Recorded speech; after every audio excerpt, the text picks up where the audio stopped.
Привет, дорогие друзья!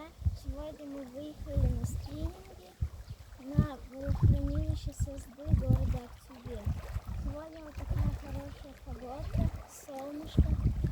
Я буду закидывать на блесну, такая подгорелая, но золотая будет. Копченая, да? Да. Только что я половил чуть-чуть, у меня одна слетела, крючок был. Вон дед поймал, видишь? Карандаша. Только что пришел, уже теперь по-образу. Да, вот. Карандаш. Он тут уже 2 года рыбалит. Я с него каждые 2 года удивляюсь. Он как 5 минут ловит щуку. Еще если через 5 минут выловит, я вообще не удивлюсь.